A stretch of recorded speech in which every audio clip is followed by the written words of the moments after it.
Estamos Hoje eu estou dizendo, não posso falar muito ainda.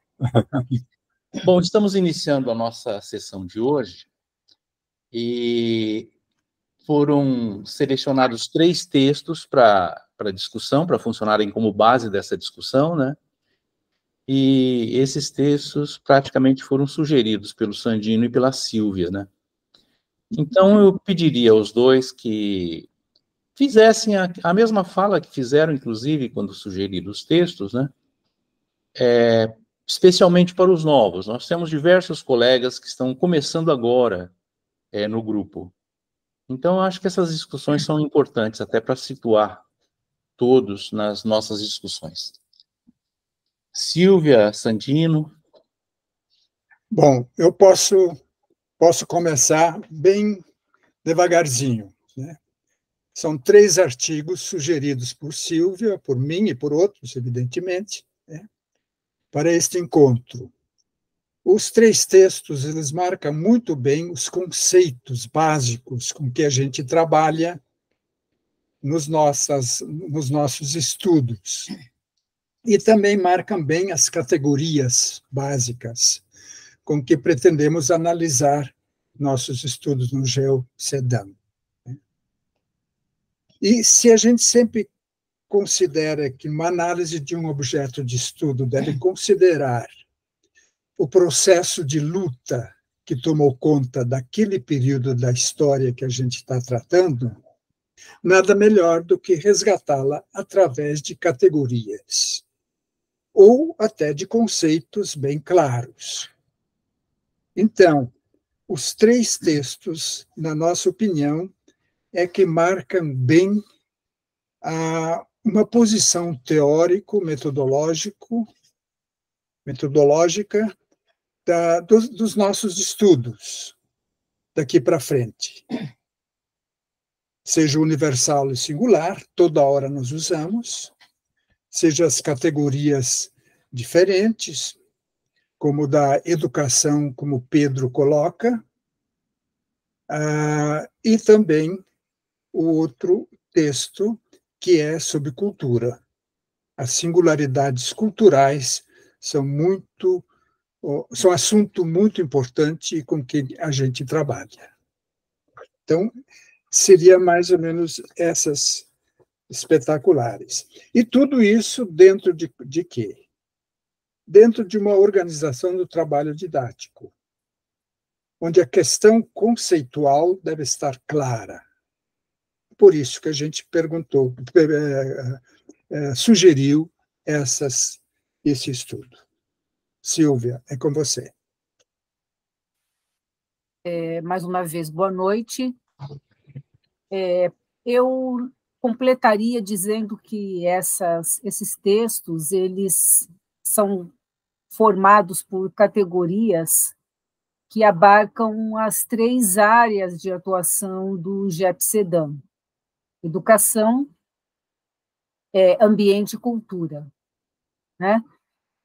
Não há como tratar nenhum objeto referente a essas áreas que, como nós sabemos, ao longo da história foram ganhando uma dimensão especializada, foram sendo tratadas cada vez mais como questões específicas de determinados especialistas, a não ser a partir da perspectiva da totalidade, quer dizer, como elas se inserem dentro da totalidade dos nossos dias, né?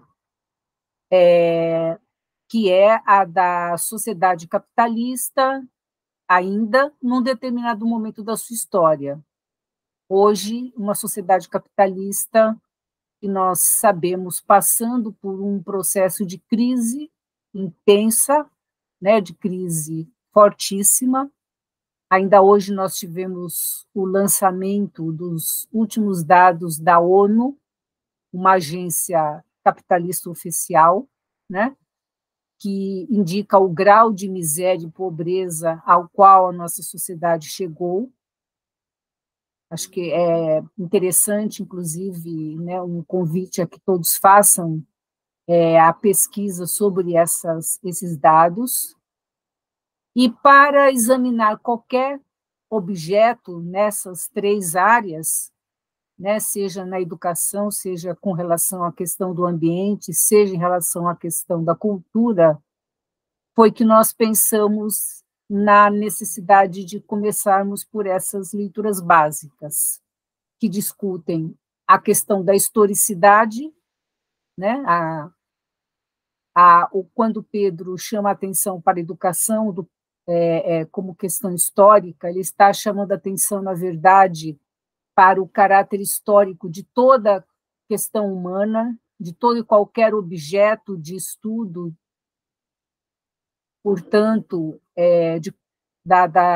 que diga respeito à sociedade humana, né?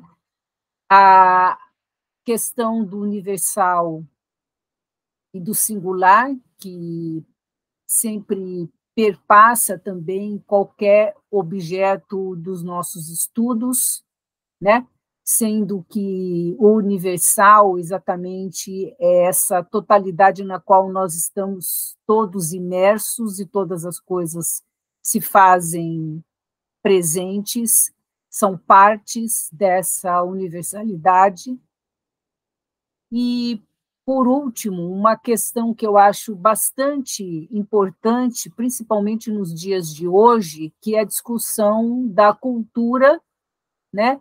Também enquanto objeto que deve ser analisado a partir desse ponto de vista, como elemento histórico, como uma singularidade dentro da totalidade que é a sociedade que nós vivemos, sociedade capitalista, neste momento histórico, com todas as suas facetas e com todas as suas particularidades, né? E lembrando que da importância da cultura como um elemento fundamental dentro da vida humana, né? Mas que não pode ser entendida a partir dela mesma, mas sim como parte de um processo histórico, como parte de uma totalidade, e só a partir dessa perspectiva nós entenderemos, então, o que é a cultura, seja a cultura indígena, né? Já que hoje nós temos aqui entre nós pessoas que trabalham com a cultura indígena, a cultura do negro, a cultura, enfim, as várias manifestações culturais que se apresentam na sociedade que nós vivemos. Daí, então, a importância desses três textos que são muito caros, né, a nós, porque eles são textos gerais, são textos teóricos e que nos remetem a todas as nossas preocupações, sejam elas particularizadas na questão educacional, ou na questão do ambiente, ou na questão da cultura, enquanto questões importantíssimas para nós nos dias que vivemos. É isso. Tá legal. Bom, a nossa sistemática, para aqueles que ainda não trabalharam com a gente, nós fazemos uma rodada geral de comentários, né? Eu gostaria de fazer alguns comentários também, mas eu vou deixar para o final, a partir, inclusive, das falas, mas todos terão oportunidade também de participar do momento de, vamos colocar assim, de sistematização, de definição clara das questões e tal. Mas nós começamos com os comentários gerais de cada um, tá? E está à vontade, quem quiser começar.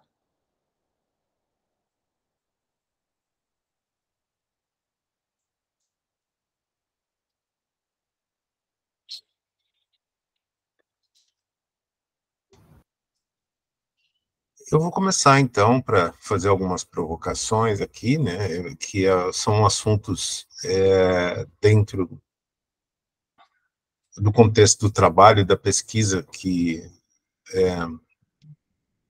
desenvolvemos aqui em Maringá, dentro do programa de pós-graduação de psicologia, né.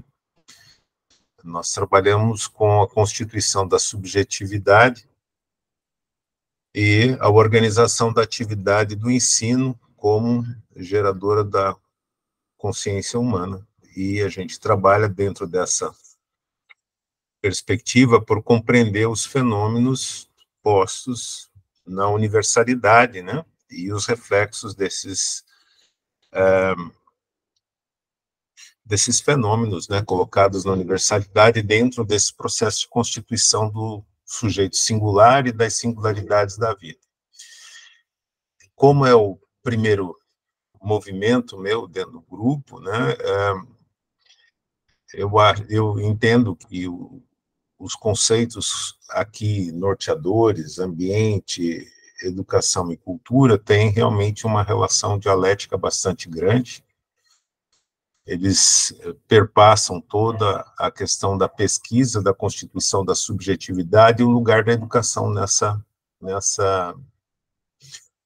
nesse processo. Então, ainda no papel muito mais ouvinte do que efetivamente alguém que possa contribuir a priori, né? Eu fico mobilizado e motivado para uma discussão sobre essas relações entre as categorias aqui elencadas e a questão da organização da atividade educativa mediada por conceitos científicos, né? Então, são questões que me suscitam muitas dúvidas, né? E na medida em que eu for conhecendo melhor o grupo, eu acredito que eu tenha mais questionamentos e mais possibilidades de uma contribuição para o grupo. Ok? Obrigado, Fernando.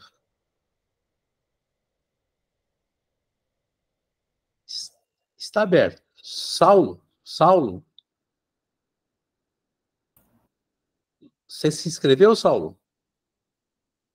Professor, a minha internet, bom, aqui chove, se trovejar já começa a cair tudo.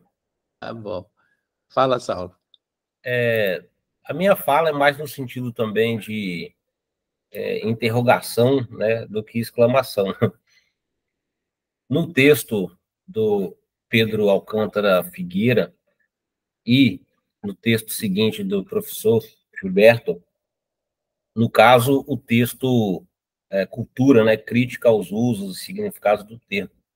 O esteta francês, professor Etienne Gilson, final do século XIX e pouco mais da metade do século XX, ele, tentando conceituar arte, ele disse assim que não se pode tentar conceituar arte sem se sentir uma vontade irresistível de fazer outra coisa.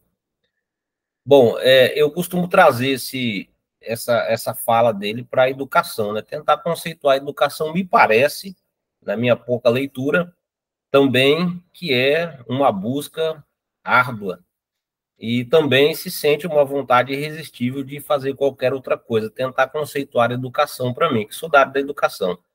Então, eu costumo dizer que é impossível, né, uma conceituação absoluta, considerando as críticas que existem às tentativas de grandes sínteses, né?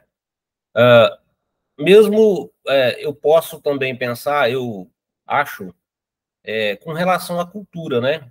Todo esse complexo. Eu vejo que o texto, tanto do Figueira quanto do professor Gilberto, ricamente explora, né, o processo histórico no sentido de uma busca, né, na verdade, de compreender na contemporaneidade o que se pode entender como cultura ou culturas, né? É um substantivo polissêmico, no meu ponto de vista, o termo, né, educação, o termo cultura.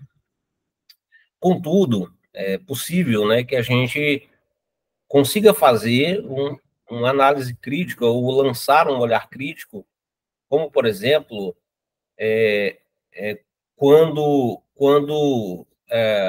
principalmente autores da antropologia, Roque de Barros Laraia, por exemplo, enfim, Canclini também, né, aqui da América Latina, argumentam, né, que nós também não podemos entender a cultura, a dominante, pelo menos, e entender como o aristocratismo esteticista de uma cultura, né? Como sendo, mas também, por outro lado, é preciso criticar o que o Canclini vai chamar de... eu esqueci o termo específico que ele usa uma palavra muito específica, mas é aquilo que a gente chamaria de cultura de massa. É preciso, talvez, pensarmos, então, alguma coisa sobre cultura a partir disso. Já no campo indigenista, que é uma literatura que eu também estou aprendendo, então a coisa piora, quer dizer, se torna tão mais complexa, porque cada etnia, nós sabemos, é uma cosmologia, um universo em si, né? No Mato Grosso, aqui, mais de 30, 40 etnias, e algumas delas que eu participo com projetos, enfim, eu vejo que são culturas completamente diferentes em todos os sentidos, absolutamente. E o interessante é que dentro da própria etnia, de uma específica, também há essa complexidade.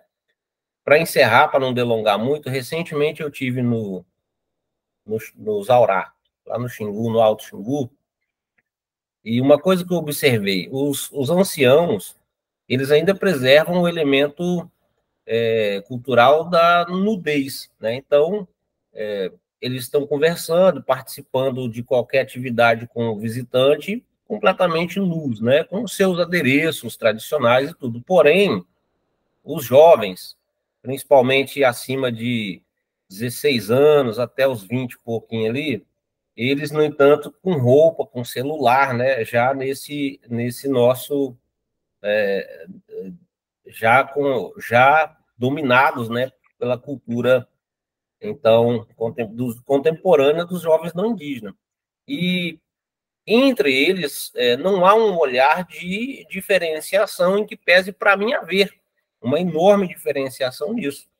Então, você tem uma conversa em grupo com jovens e anciãos e está sentado um nu, um não nu, né? Então, com o pudor, já tem, né, aquela coisa do pudor não indígena, como nós temos. Já o ancião não tem isso, como nós, né? E eu não estou aqui, claro, querendo dizer que tem que ter, não é isso. É só para explicar que há também essas rupturas, e também não vou ser aqui maniqueísta, dizer se isso é bom ou mal, não é o ponto, mas há essas rupturas dentro ainda das próprias etnias. Eu preciso ler mais, professor Gilberto, e o seu texto é fundamental. Fundamental, mas eu ainda estou muito preso naquilo da literatura indigenista, e, claro, preciso expandir muito mais as minhas leituras, aonde há aquela ideia, principalmente a partir de Dussel, né, a partir de Quijano, e esse pessoal da decolonialidade, então, né, que é o aspecto subjetivo, ontológico, da colonialidade do poder, né, que é a colonialidade do ser. Acho que é por aí, não sei se eu falei demais, eu estou bastante cansado, professor, foi um dia muito intenso. Espero ter provocado também. Eu estou cheio de interrogações depois desses textos. Depois, se eu puder, eu participo mais. Legal, Sol. Caio. Bom, boa noite a todos. Tudo bem, Caio? Vê-los novamente. E assim, eu estou mais como ouvinte mesmo. Li os textos, não sabia de onde saíram, qual foi a ideia que norteou a escolha desses textos, mas logo se percebe que se trata de conceituação, metodologia para pesquisa, para compreensão do que é o fenômeno educação e o que fazer, né? E E todos eles, quer dizer, fazem, realmente os três tratam de um tema da historicidade da educação e também das suas singularidades. Fazendo um paralelo, quer dizer, com o que eu sou professor na arquitetura, né? E em arquitetura se diz que se projeta um edifício para o futuro, aliás, para o presente, com olhos no futuro, mas com todo o acúmulo do passado, né? E eu percebo que isso tem uma similaridade com as conceituações de historicidade, etc., e também que nesse período que nós vivemos há uma tendência muito grande às lutas parciais, às lutas de certos setores, né? A afirmação da negritude, a afirmação da mulher, né? A afirmação de classes sociais, muitas vezes perdendo essa luta animada, né? As pessoas participam bastante, mas muitas vezes, quer dizer, não se fala mais nas questões da luta de classe, nas questões históricas mais gerais que compõem essa diversidade, né? Então, me interessa, e já lendo, já tenho até, conhecendo também Gilberto e o Pedro, já tenho alguma referência de onde eles querem chegar, mas é uma discussão bastante válida nesse momento, inclusive para lidar com, de um lado, a inércia e, de outro, o avanço dessas lutas parciais, essas compreensões parciais do que ocorre, né, no geral, da produção da arquitetura, na produção da educação e em vários setores da sociedade. É isso. Estou mais ouvinte, tá? Obrigado, Caio. Está aberto, gente. Bom, eu também queria aproveitar a oportunidade.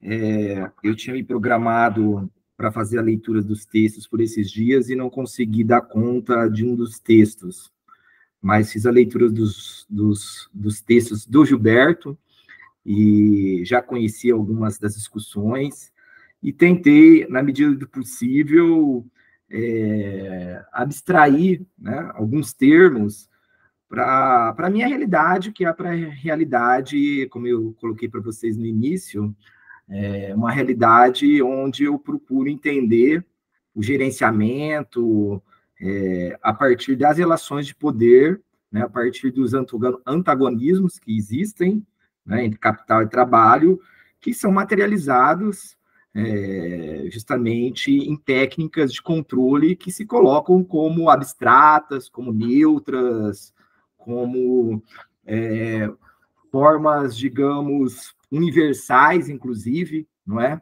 De controle e gerenciamento das organizações. Acho que essa é uma questão bem interessante para compartilhar com vocês, né?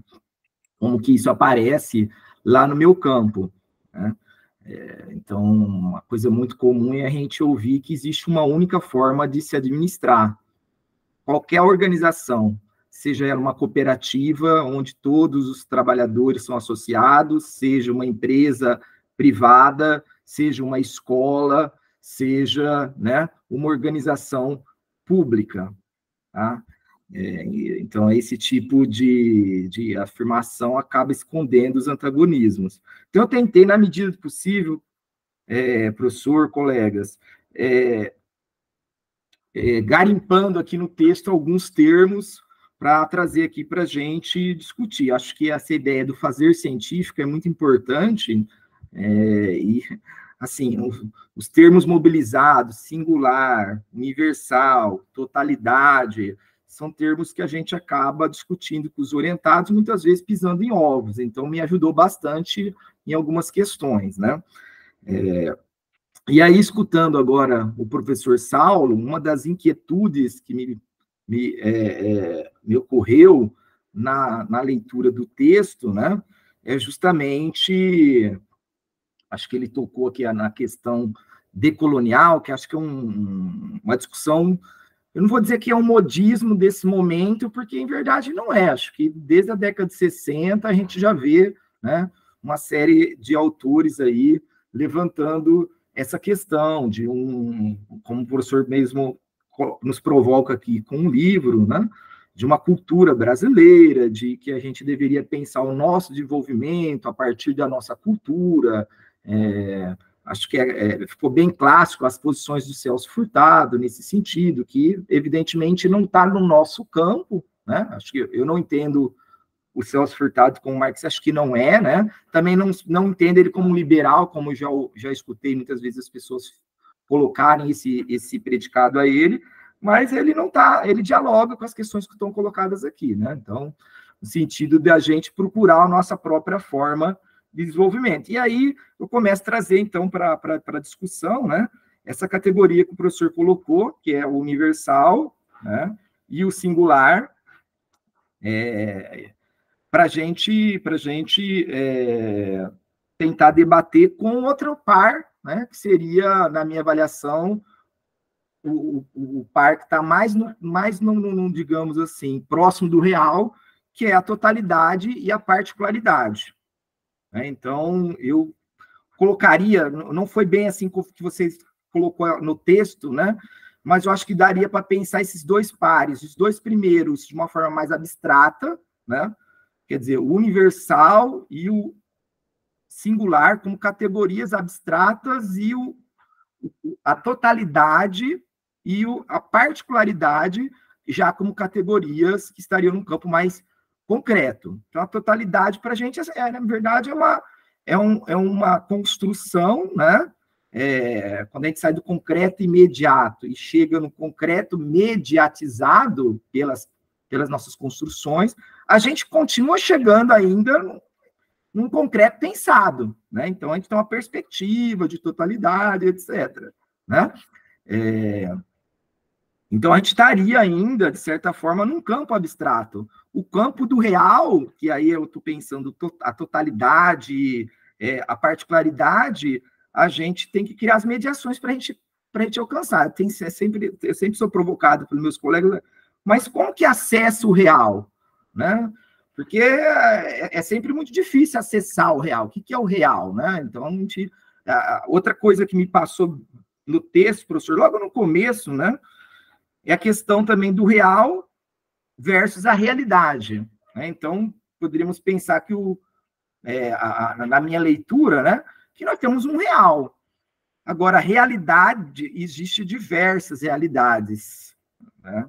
Você até fala de realidade humana, pois eu fiquei pensando sobre isso. Né? Mas ainda eu tenho outras dúvidas que eu queria dar até um passo para trás, né?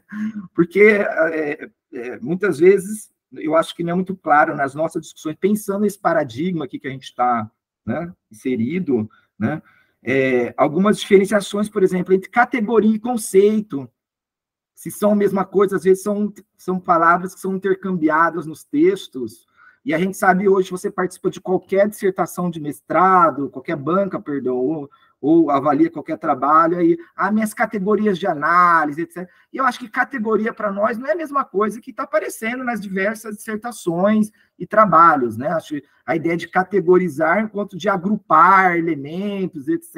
E eu acho que a gente também precisa ter essa clareza, que para mim não é tão clara ainda, né? Eu até estou com um texto aqui do Marx aberto, que é o único texto que eu vejo ele trabalhando essa questão, né, que é o texto que ele discute com o Proudhon, que é o Miséria da Filosofia, né?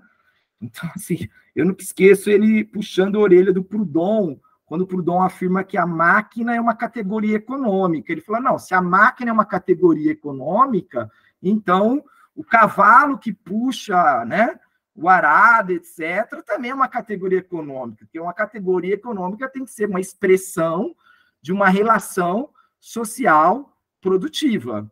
Né? Então, aqui eu já tenho algumas questões para a gente pensar. Né? Então, se uma categoria, para nós, é uma expressão de uma relação social, então a gente poderia, talvez, pensar em alguns predicados. Né? Então, além da categoria econômica, a gente pode pensar uma categoria política, uma categoria, e assim por diante, enquanto expressão de relação social, porque acho que, para nós, o objeto é sempre uma relação. Né?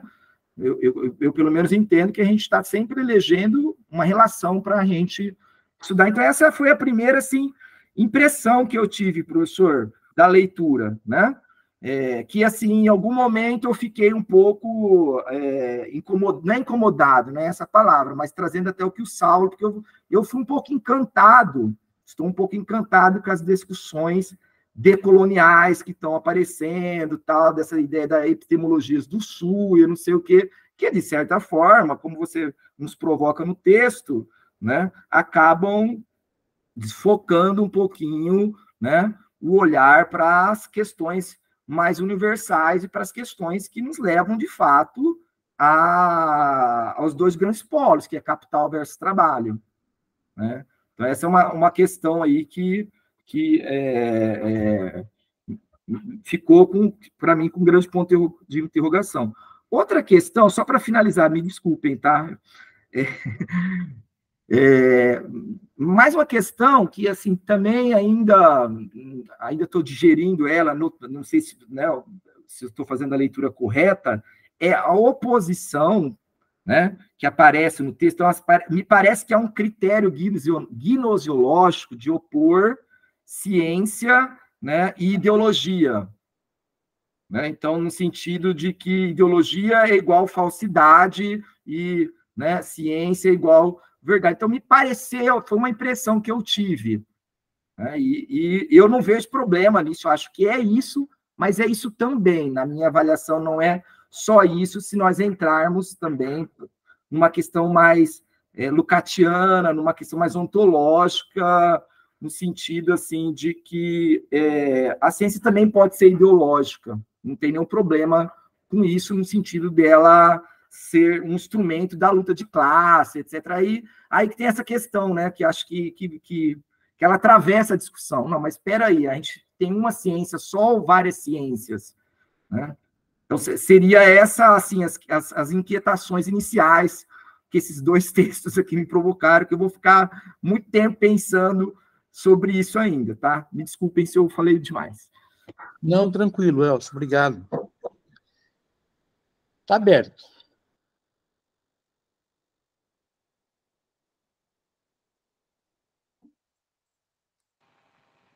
Falar um pouquinho, professor Gilberto. Tá legal. Tudo jóia? Rubens, tá legal. Também, né? Estão me ouvindo bem todos aí? Acho que estão, né? Tranquilo. Me chama muita atenção um texto que eu estudei, acho que quando eu estava no mestrado, Universal e Singular, e essas duas categorias, eu vejo assim, porque eu sou geógrafo de formação, a primeira formação, eu percebi, professor, na leitura que eu fiz do seu texto, o quanto que o senhor consegue perceber, o senhor me corrige se eu estiver errado, a geopolítica, sabe? Não que o senhor coloque abertamente isso no seu texto, mas eu percebo isso claramente no movimento da sociedade. E eu dou um passo mais adiante quando a gente observa a sociedade contemporânea agora, esse momento histórico que nós estamos vivendo, né? Que a gente está percebendo o que está acontecendo na Europa e agora no Oriente Médio, né? Com esses conflitos, né? As diferenças culturais, no momento agora Israel e os árabes, a diferença religiosa, né? Essa intervenção da extrema-direita dentro do governo de Israel, essa mistura que há entre o sionismo e o judeu, o semita, não é? São coisas distintas. E eu percebo isso, como que isso chama a atenção. Vocês não estão trabalhando agora no momento com adolescentes, essas coisas chamam a atenção deles. Por incrível que pareça, nesse mundo da tecnologia, do jogo, como com o adolescente, hoje de 14 anos, 15 anos de idade, ele se interessa por Guerra Fria, de compreender a Rússia. E pasmem, a Rússia, para eles, é algo de admiração, pelo poderio e pelo império que ainda é, sabe? E aí eu percebo uma outra coisa como geógrafo, os fluxos migratórios que estão ocorrendo dentro dos territórios, que isso está implicando a nossa vida e a gente está caindo dentro da educação, porque as pessoas fogem dos conflitos, seja eles por motivos de guerras, conflituosos, políticos, como é o caso da Venezuela, que também está se tornando, no momento agora, possivelmente, se bobear, teremos um conflito aqui na América do Sul bélico, se a gente não tomar alguma atitude, eu falo a gente, os governos, né? E E isso vai implicar a nossa vida aqui dentro do Brasil, nas nossas escolas, nas nossas universidades, né? E sobre a questão ambiental, né? O quanto que impactou no ano passado, né, a questão das reservas Yanomamis, a questão da exploração dos minérios de ouro pelos garimpeiros ilegais, o quanto que o outro governo de extrema-direita alimentava isso lá, e está implicando a vida dos indígenas lá com doenças, malárias, com crimes, né, estupros contra as mulheres, contra os adolescentes, o quanto que foram destruídos a vida daquele povo, assim como foram os nossos aqui de Dourados, do Mato Grosso do Sul, né, Campo Grande também, por que não? E isso tudo está implicando o quê? Em mudança de hábitos, como o colega colocou dos indígenas, que agora se vestem, né? Não trazem mais a tradição deles, estão perdendo a sua identidade, né? Que é um outro conceito, né? Então a gente está implicando o quê? Na educação, na geopolítica do mundo contemporâneo, na mudança de cultura de povos tradicionais, né? Isso tudo vem acontecendo. E o quanto que também eu percebo, professor também, professores assim, tá, a Silvia que me orientou aí, a dificuldade das pessoas, voltando lá para aquele texto do senhor, a questão conceitual, que foi publicado na revista ali de Maringá, revista de Educação, as pessoas não conseguem ainda distinguir o que é trabalho didático do trabalho pedagógico. Isso se materializa na escola, sabe? E o quanto que a formação inicial do professor, né, dos especialistas, ela implica na vida dos alunos de uma maneira negativa, sabe? A compreensão do que é um projeto político-pedagógico hoje dentro da escola, ou mesmo dentro de um curso de graduação, é muito complexo os professores conseguirem chegar num acordo. Tem pessoa que chega o disparate de dizer que é eclético. Tá? Como que você pode ser eclético? Você vai colocar o Denival Saviani para falar com tecnicismo? E você escuta isso dos professores. Ou o outro problema que a gente vem passando, né, é o problema do estagiário, que está chegando nas escolas sem saber minimamente o que é um plano de aula, um planejamento, sabe? Isso está passando muito com essas formações aligeradas, ou como o caso aqui, eu vou dar o nome aqui, nós estamos no grupo aqui da Unigran, que a disciplina de didática coloca um professor para 100 alunos e coloca um monte de cursos juntos, sabe? São problemas sérios que a gente está passando. Isso vai implicar muito no pensamento, na formação da sociedade no futuro. E já vem dando problema, tá? Tá bom? Desculpa aí se eu fui um pouco longo. Tranquilo. Mas Obrigado, é uma leitura que eu fiz a partir dos seus textos, tá? Obrigado. E outros mais, tá?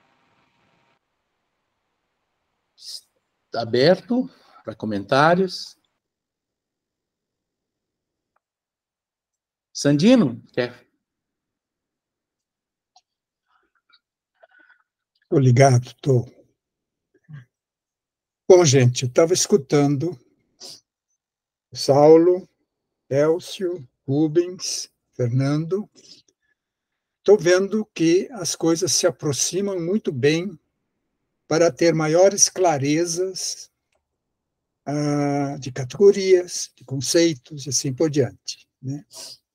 É claro que com o tempo a gente nós mesmos vamos ter mais clarezas com os nossos estudos. O importante é colocar que, por exemplo, Elcio fala do real, do objeto. Em toda pesquisa, o objeto do estudo é um singular. É o desenvolver no estudo que ele vai tornar-se uma realidade concreta no nosso pensamento. É por aí que as coisas estão chegando. Rubens fala de vários temas que são atuais. Ele citou vários. São singularidades que merecem estudos. E não ficar na singularidade. É trabalhar a relação que é uma única categoria, universal e singular, para chegar ao real concreto, pensado. Quem falou de decolonialidade? Acho que foram duas pessoas. Realmente segue um pouco o conceito de cultura do Fernando de Azevedo. Né? A cultura é nacional. Não é culturinha aí de São Carlos, culturinha ali da cozinha nordestina na cidade de Anastácio. Mas ele tenta dizer que cultura é algo mais amplo. Ele coloca a nação como universal da cultura. Na realidade, para nós, universal é a sociedade capitalista. Bom, eu escrevi algumas coisinhas aqui também, quem sabe as coisas ficam mais claras também para mim. O professor Pedro, no seu texto, estabelece, isso na página 13, o que o historiador da educação, ao analisar qualquer objeto de estudo, deve considerar o processo de luta que tomou conta daquele período da história. Essa é a grande lição do texto de Pedro, que se refere à história da educação, à educação. Mas há um ponto importante a dizer sobre as obras do professor Pedro. Já em 1979, ele escrevia o que ele, em 1996, colocou na revista de educação que nós lemos hoje. Em seus estudos encontram-se a decomposição dos modos de produção e a formação de um novo modo de produção. É o que interessa a ele também, e como a nós também. O primeiro artigo do professor Gilberto critica os usos e significados do termo cultura e dá clareza ao termo, analisando-o sob a categoria da totalidade concreta e acrescentando que o conhecimento da realidade parte de determinações simples para avançar a partir delas para o conhecimento da totalidade concreta, enquanto reprodução em pensamento da realidade, referindo-se a Lukács, ao texto de Lukács. É o que a gente pode dizer, parte-se da singularidade e se desenvolve até chegar a uma totalidade concreta no nosso pensamento.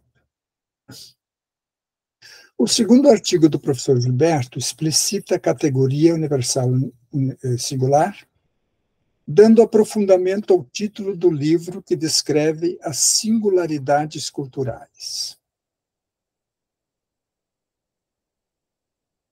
Feitas, apresento alguns aspectos que considero relevantes. O primeiro ponto é o trabalho, a categoria trabalho, ou, se quiserem, o conceito de trabalho. E também, segundo ponto, os instrumentos utilizados no trabalho e na produção. Trabalho é uma categoria fundante. Está em Marx jovem e perpassa por todas as obras da maturidade.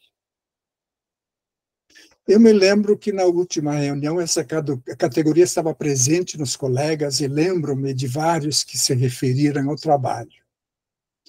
Se eu não estou enganado, a própria intervenção anterior do Saulo se referia a isso.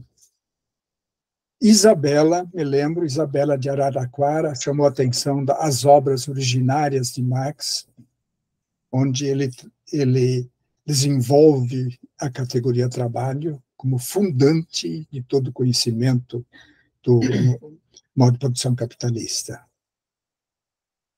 Eu vou por algo mais prático. Eu colaborei, por acaso, um pouco para que alunos do curso de Meio Ambiente e Desenvolvimento Regional pudesse editar um e-book, que ainda não veio à luz, está em términos. O e-book trata de festas populares, artesanatos, produzidos nos estados de Mato Grosso do Sul, Mato Grosso, Pará, Amapá, Maranhão e São Paulo. de onde provém os alunos do mestrado e doutorado que desenvolveram esses trabalhos, sob a orientação da professora Daisy e da professora Patrícia. E da professora Rose, que era a coordenadora da época. Esses artigos guiam-se pelas ações concretas realizadas por um conjunto grande de artistas e artesãos, que historicamente instituíram uma diversidade cultural de festividades, de instrumentos artesanais e de eventos. Considero que essa diversidade cultural são manifestações singulares, parecidas ou diferenciadas, de uma grande unidade cultural. Vejo, por exemplo, as diversas etnias que Saulo coloca, né? As diversas etnias têm manifestações singulares para a nossa análise, parecidas e também diferenciadas, mas que formam uma grande unidade cultural. Os textos descrevem detalhadamente o trabalho despendido, eu estou me referindo agora aos textos do e-book, na produção do objeto artesanal e dos instrumentos utilizados na elaboração das práticas culturais. Por isso, o livro prefere, em vez de dizer cultura do bumba, no boi, cultura do Divino Espírito Santo, da festa, e assim por diante, nós costumamos dizer, são práticas culturais, são singularidades culturais. A descrição do trabalho despendido na produção é importante porque o trabalho determina o modo de produção, a que pertence o período do evento em estudo. E porque o entorno nosso é resultado do trabalho. Nada se produz sem o trabalho humano. As práticas culturais aparecem escritas como resultados do trabalho humano, como atividades individuais ou coletivas de pessoas simples do povo que produziram realidades novas, coisas criativas da natureza, para embelezar festejos, utilizando imagens, palavras, sons, metáforas, expressões, símbolos, parábolas e alegorias. Os produtos culturais são criações materiais e culturais aptas a satisfazer o estômago e a fantasia do apreciador, referindo-se à arte culinária e às belezas produzidas pelos festejos e pelo artesanato. Satisfazem o estômago e a fantasia. Assim, nós temos no livro os festejos do Siriri, Cururu, Mar Abaixo, Festa do Divino, Congo, Tambor da Crioula, Bumba, os artesanatos e os festejos encenados que encantam nossos olhos, nosso paladar e nossos ouvidos. A descrição dos instrumentos do trabalho utilizados na produção do artesanato, de utensílios para eventos culturais, é tão necessária quanto perguntar a eles: há possibilidade de se costurar uma vestimenta do ritual de festas populares sem uma agulha ou equivalente? Sem instrumentos não se produz festejo, arte, educação, meio ambiente, o artesanato. Considero a descrição dos instrumentos de trabalho como um ponto essencial para se entender qualquer produto, pois esse é o instrumento do trabalho que define o modo de produzir e reproduzir as relações sociais. E seguindo nessas descrições do trabalho, das categorias e também do artesanato, utilizando instrumentos, é que a gente vai preparando para começar a entender o universal. A dificuldade que existe em preservar os eventos culturais conjumina-se com as mudanças ocorridas na sociedade, desde a origem de sua produção até nossos dias. A falta de documentação obstaculiza a que se saiba como alguns clássicos festejos culturais, na sua origem, pertenciam a um grupo popular, uma instituição leiga, e posteriormente foram apropriados pela organização religiosa da Igreja Matriz. Os conteúdos, porém, dessas práticas culturais revelam algo sobre o processo de luta que tomou conta do período da história em que foram criadas. Uma referência ao texto do Pedro. Entendemos as práticas culturais como singularidades no interior do movimento universal da sociedade capitalista. Por isso, sofrem tanto para serem preservadas. Apreender a totalidade concreta nas particularidades habilita-nos a escapar de fragmentos conceitos de cultura. Fragmentados conceitos de cultura. Como os existentes nos exemplos de cultura da culinária nordestina no município X, cultura do Clube do Laço, cultura da aldeia rural X, e outros tantos que nós conhecemos. Preferem-se que essas pesquisas que começam com a singularidade se denominem práticas culturais. Estas, como aquelas apresentadas nos textos do livro, do e-book a que me referi, são singularidades cuja fisionomia possui traços fundamentais conferidos pelo todo, pelas relações sociais da produção. Dessa maneira, sempre se tem em mente que o perene se põe a refrescar o efêmero, e o circunstancial anda a multicolorir a amplidão do horizonte. Eu fiz também algumas anotações sobre o segundo texto do professor Gilberto, a categoria universal singular, dando alguns exemplos. Se houver tempo, ao final, posso voltar a elas, ou numa outra ocasião. Isso aí. Volta para você, Gilberto. Tá legal. Eu gostaria de fazer alguns comentários e alertando desde o início de que nós estamos entrando numa matéria que é bastante complexa.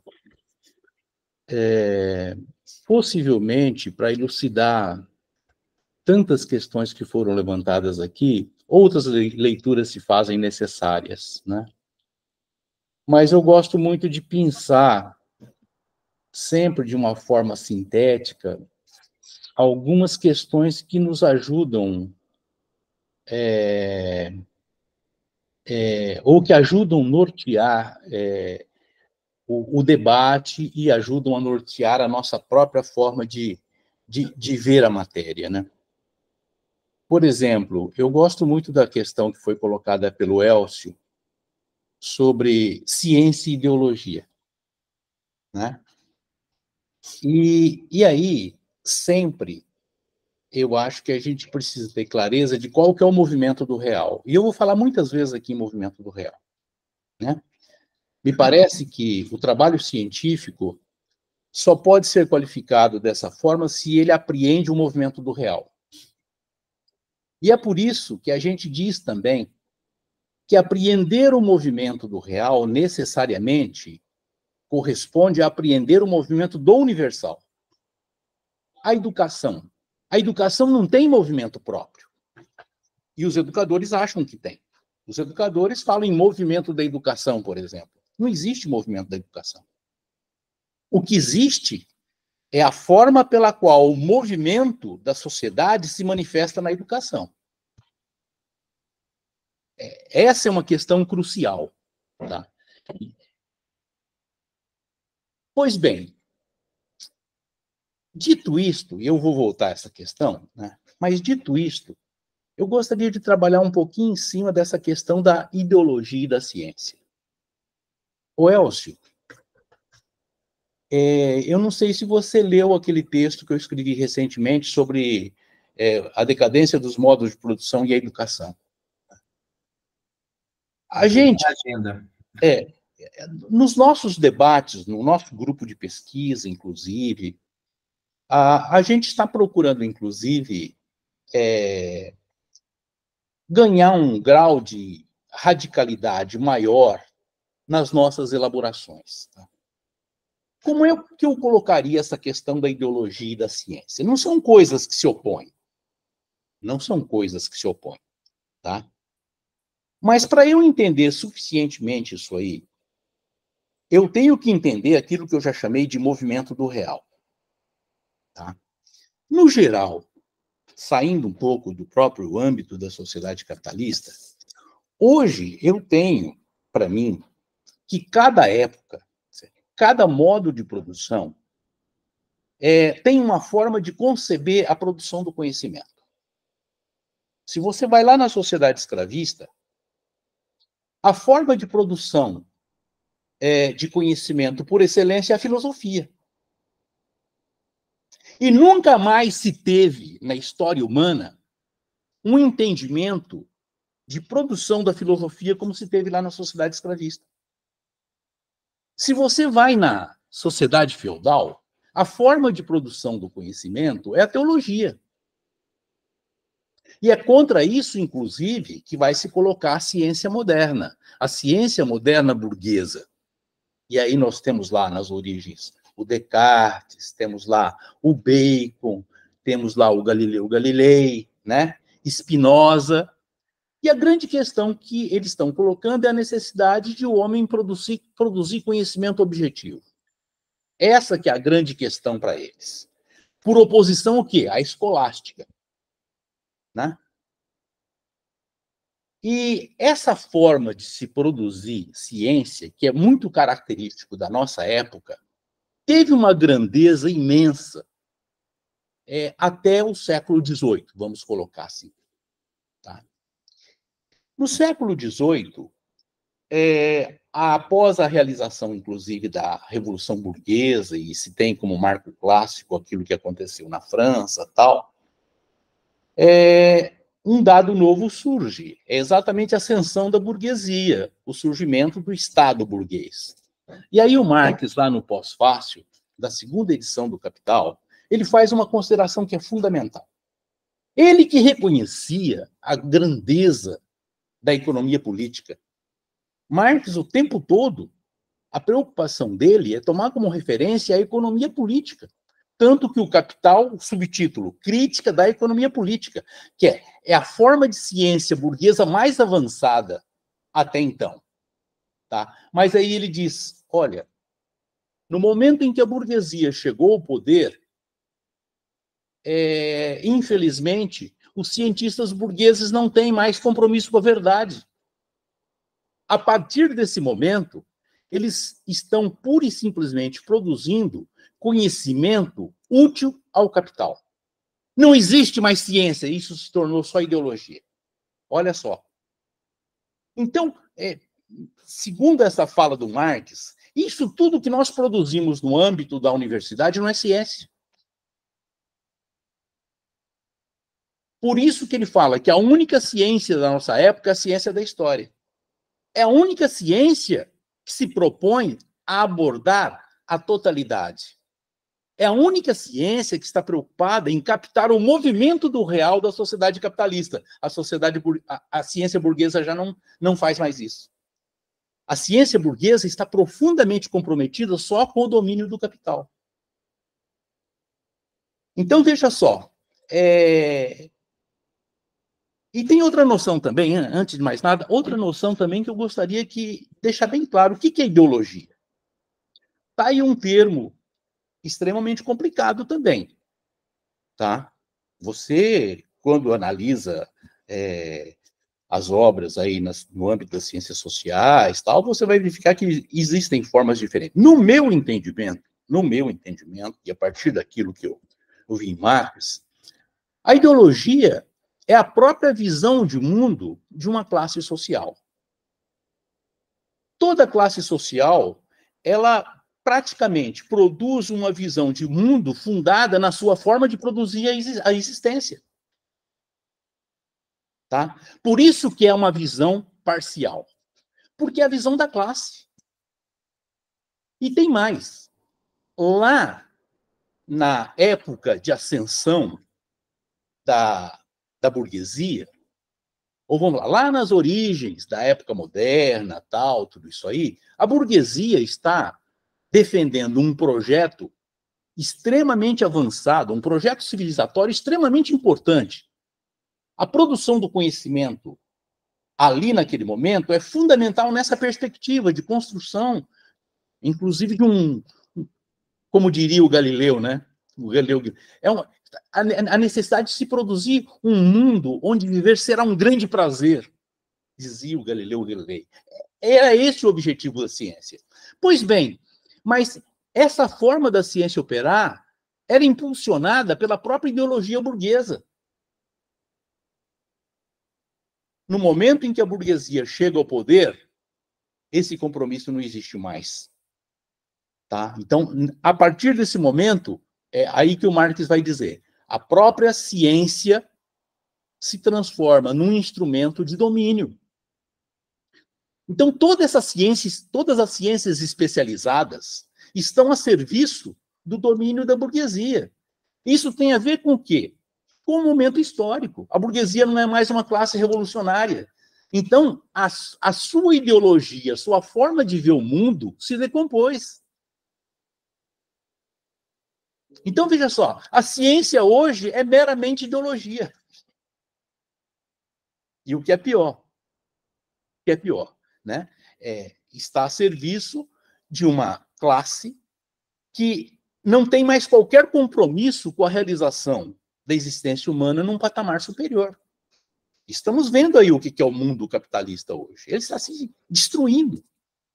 A miséria que avança, a barbárie que avança. Tá? Isso não se desliga da ideologia burguesa, da visão de mundo da sociedade burguesa, ou da... É duro até falar em classe burguesa hoje, né, gente?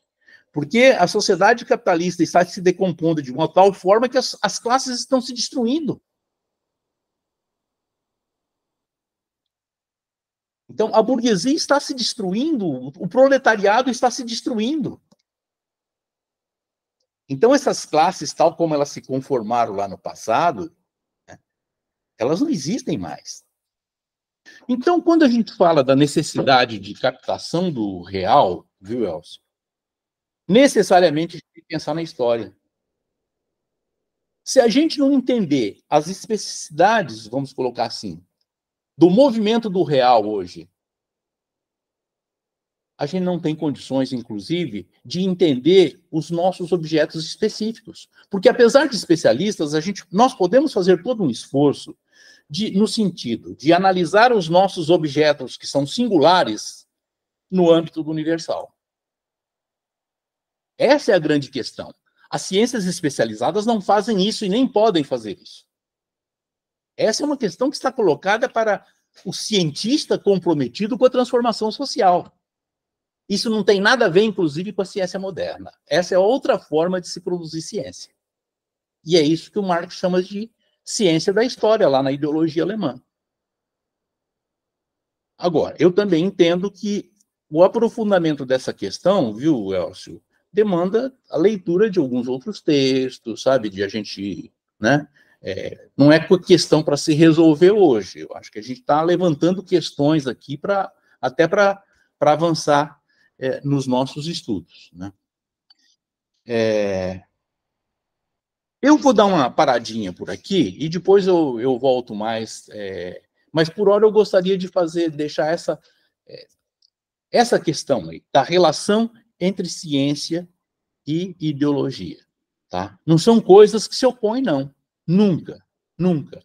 Só que, às vezes, ou nós podemos aí, no caso, falar da ciência moderna, a ciência moderna, que foi uma ciência extremamente importante em termos civilizatórios, lá na época de ascensão da burguesia, deixou de sê-lo quando a burguesia chega ao poder.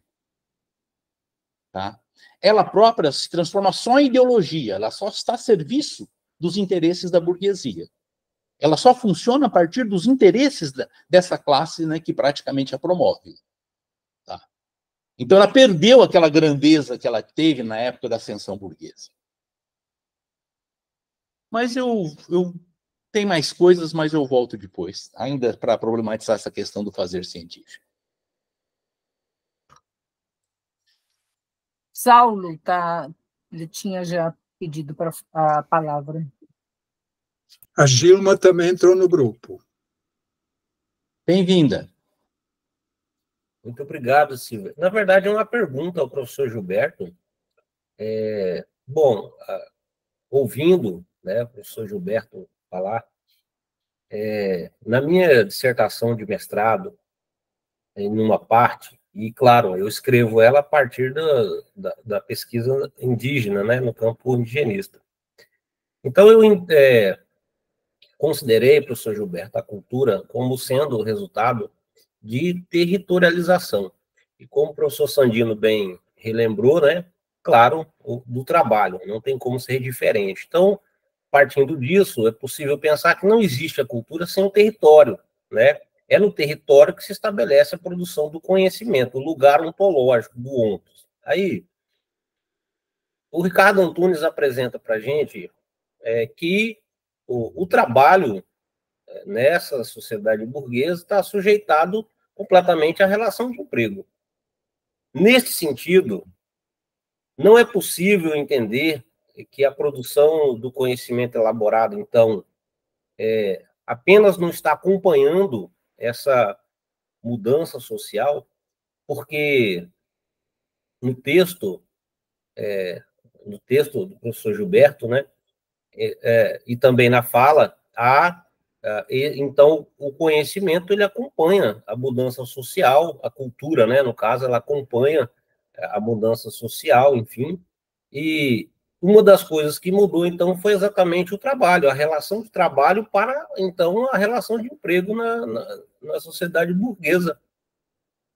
Aí, de novo, a pergunta, neste sentido, não estaria, então, apenas a produção do conhecimento não estaria, a ciência, né? A produção da ciência não estaria apenas acompanhando esta mudança, né, social, enfim, sociocultural? Ô, Saulo, uma questão que eu bato muito nesse trabalho sobre o conceito de cultura é de que você tem que levar em conta, fundamentalmente, o conceito de modo de produção. Eu falo assim que, por quê? Porque a cultura é produzida a partir de um certo modo de produção, desculpe a redundância, né? Então, o modo de produção também é um modo de produção da cultura. Então, veja só, vamos verificar como é que uma etnia oleira produz cultura aqui em Mato Grosso do Sul. Antes, inclusive, de qualquer contato com o branco. Você vai ali, os Terena, por exemplo, que faziam a melhor cerâmica indígena aqui em território sul-mato-grossense, tá? Então, muito preocupados em colher uma argila de boa qualidade. Se você pega hoje as peças que são produzidas aqui, nem sempre a argila é de boa qualidade. Você bota água dentro de um pote e começa, de repente, a vazar a água. Você entende? Então, precisa de um tipo especial de argila para funcionar efetivamente como objeto utilitário aqui, né? Bom, e aí, como todo ser humano é também motivado por aquilo que o Darcy Ribeiro chama vontade de beleza, então, de repente, as oleiras indígenas começam a se preocupar com a beleza daqueles artefatos e começam, inclusive, a buscar recursos, tá, para tornar mais belos aqueles objetos. Então, veja só. O que elas fazem? Elas têm que usar recursos locais. Olha só. Elas têm que usar recursos locais. Por que a cerâmica terena é de cor avermelhada? Porque elas usam para revestir os potes, os objetos cerâmicos, a hematita, que é óxido de ferro. Não por acaso, um pouquinho mais ao oeste, nós temos as imensas jazidas de ferro no Urucum. Tá? Então, veja, é um recurso que está ali. Elas só podem usar os recursos que estão disponíveis. Tá? Bom, se você vem para o nosso tempo, elas continuam produzindo cerâmica. Só que não mais produzem objetos utilitários. Era isso que marcava a cultura terrena. Nas origens, eles produziam objetos utilitários. Eles usavam no dia a dia. Hoje eles não usam mais isso. Eles estão cheios de objetos de alumínio, se você chega lá na aldeia. E eles só fazem isso aí para vender no mercado. Então, veja só, eles, como quaisquer outros trabalhadores na sociedade capitalista, estão produzindo mercadorias. Ora, mas essa é a forma de produção típica da sociedade capitalista. Então, mudou radicalmente o significado cultural daquelas peças. Elas podem ser extremamente semelhantes às peças antigas, mas não são mais as peças antigas, são outras coisas. Se você não entender o movimento geral da sociedade capitalista, você não tem condições de entender essas transformações que ocorreram, tá, com a produção de artefatos nas etnias indígenas. Uma complementação só a isso, Gilberto, que eu acho que vale para todos os grupos indígenas, ademais disso, né, qualquer que seja o grupo, mesmo aqueles que hoje ainda existem como grupos não contactados, na verdade, não existem mais grupos não contactados. Eles não têm contato direto, mas eles estão cercados por fazendas, por propriedades de empresas, de fazendeiros ou de quaisquer outras, de proprietários de quaisquer outra natureza, né? Isso vai modificar radicalmente as condições de produção desses grupos, né? Porque a hematita, por exemplo, que o Gilberto fez menção, não se encontra mais hoje na terra terrena, se encontra em outro espaço social. Portanto, os terenas são obrigados a fazer negociações ou a buscar outras soluções para ornar a sua cerâmica, né?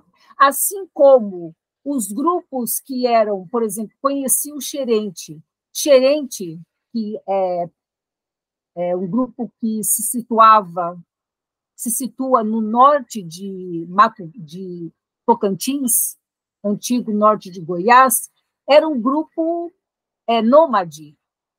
Ele teve que se sedentarizar, porque não existe mais condições hoje para grupos nômades, porque as terras todas estão ocupadas. Imagine um grupo nômade que se sedentariza.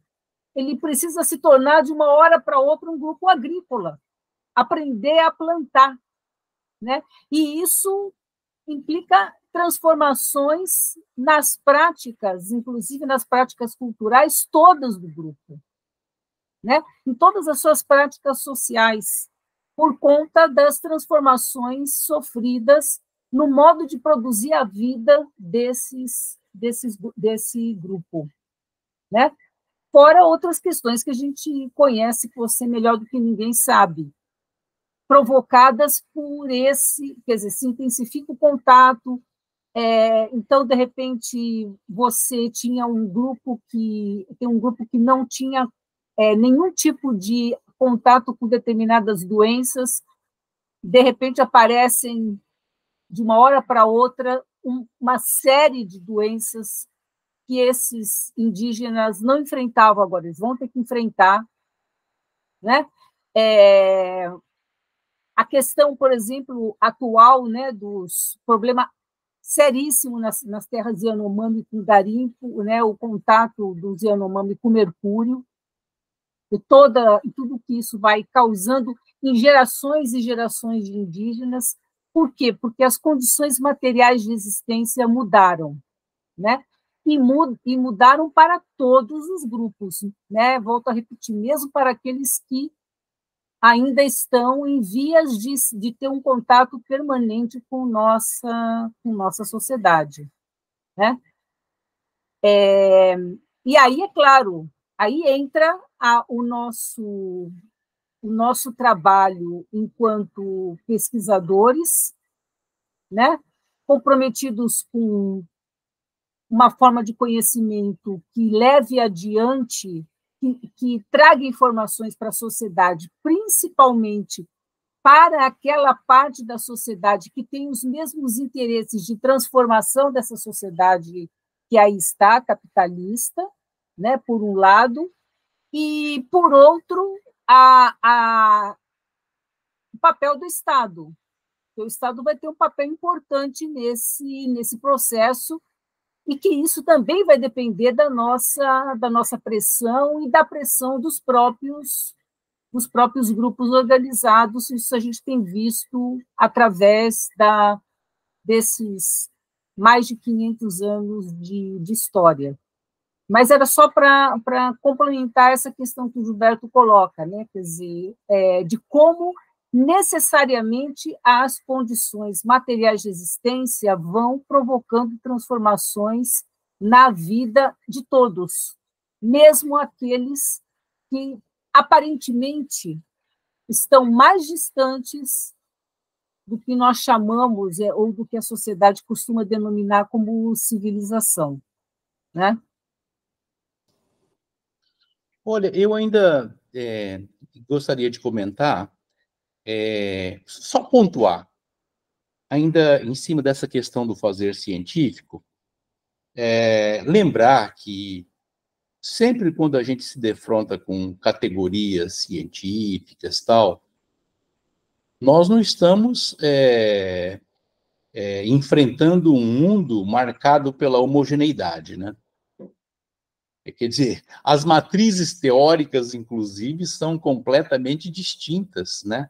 Então, você pega um conceito como real. O que é real para um positivista e o que é real para um idealista? E o que é o real para um marxista? São coisas totalmente distintas, né? Para o positivista, real é um mundo empírico. Lembremos-nos do mito da caverna, lá do Platão. O que é o real para um idealista? O real, o Platão, é o mundo das ideias. Né? Então, para ele, o mundo empírico é o mundo das sombras. É outra coisa, completamente distinta. Né?